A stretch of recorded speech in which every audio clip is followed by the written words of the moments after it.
Halo Tribuners, kembali bersama saya Lisa Lestari di News Update Pos Belitung. Berita News Update hari ini yaitu mengenai gagal ginjal akut tembus 241 kasus, senyawa pelarut diduga jadi penyebab.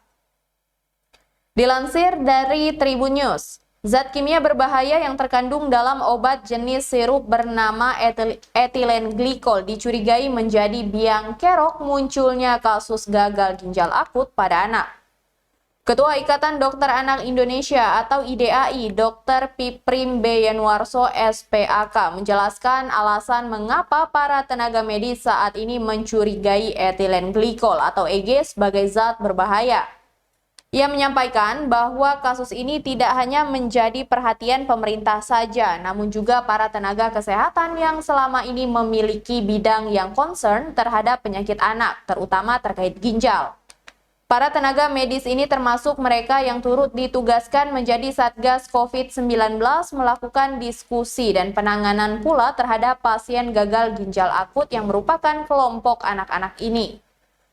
Selanjutnya, temuan yang dimiliki para dokter ini dicocokkan dengan kejadian luar biasa yang terjadi di Gambia pada September lalu yang ternyata memiliki kemiripan dengan apa yang sedang dialami anak-anak Indonesia. Melihat temuan yang memiliki kemiripan antara kasus di Indonesia dengan Gambia, maka tim tenaga medis pun segera melakukan pemeriksaan, termasuk pada darah pasien. Dari pemeriksaan itulah kemudian ditemukan kadar zat kimia berbahaya etilen glikol di atas ambang batas. Piprim pun menekankan bahwa meskipun pasien-pasien ini telah melakukan cuci darah, namun etilen glikol itu tetap ada dalam darah mereka, sehingga pihaknya pun curiga ada proses keracunan yang dialami anak-anak ini.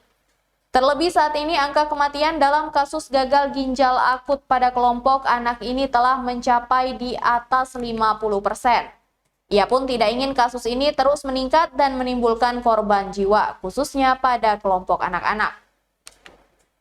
Piprim juga menyebut ada dua negara di kawasan Asia Selatan, yakni Bangladesh dan India, pernah mengalami kasus yang melibatkan zat kimia berbahaya etilen glikol maupun dietilen glikol sebagai penyebabnya.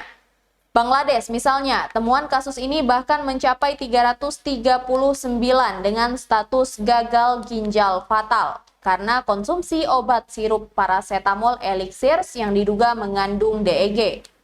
Sedangkan di India, kadar dietilen glikol yang ada dalam tubuh pasien gagal ginjal mendorong penderitanya mengalami gangguan pada fungsi otak.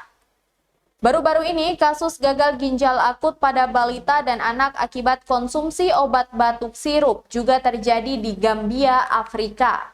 Kasus kematian anak di Gambia pun turut mendapat sorotan dari Organisasi Kesehatan Dunia atau WHO. Pada 5 Oktober 2022 lalu, WHO mengeluarkan peringatan medis tentang 4 produk di bawah standar yang gagal memenuhi standar kualitas atau spesifikasinya. 4 varian sirup obat batuk yang beredar di Gambia itu meliputi Promethazine Oral Solution, Covex Malin Baby Coke Syrup, Macov Baby Coke Syrup, dan Maghrib and Cold Syrup. Obat-obatan ini diproduksi perusahaan farmasi Maiden Pharmaceuticals Limited yang berbasis di Haryana, India. Jumlah kasus gagal ginjal akut pada balita dan anak kini telah ditemukan pada 22 provinsi dengan total mencapai 241 kasus.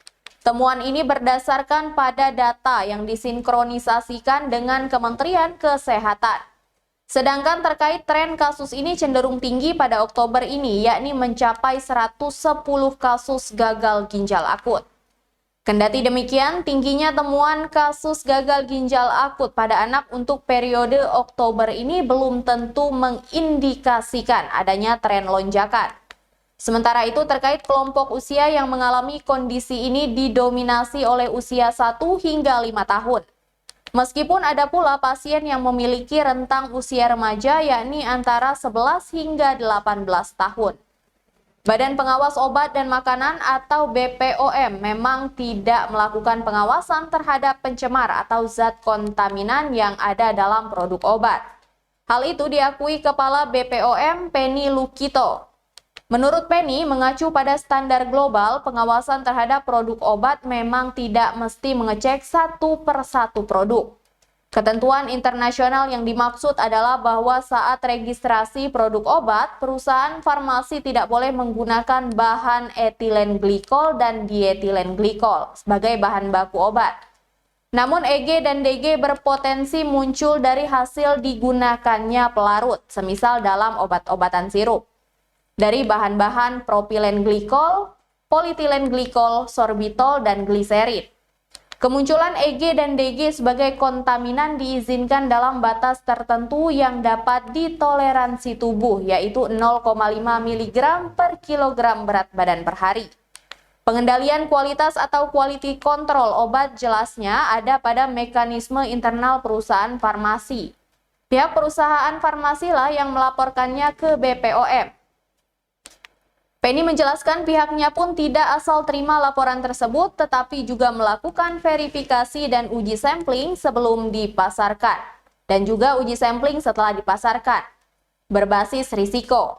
Menurut Penny, kasus gagal ginjal akut misterius pada anak yang telah menewaskan sedikitnya 133 orang menjadi momentum bagi BPOM untuk mengevaluasi sistem pengawasan obat yang telah dijalankan selama ini. Walaupun belum ada kesimpulan resmi, namun kasus ini diduga berkaitan dengan kandungan EG dan DG yang melebihi batas pada beberapa obat sirup.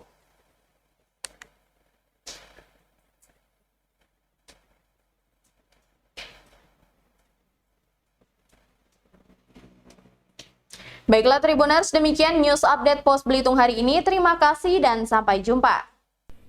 Jangan lupa untuk subscribe, like, dan komen channel ini.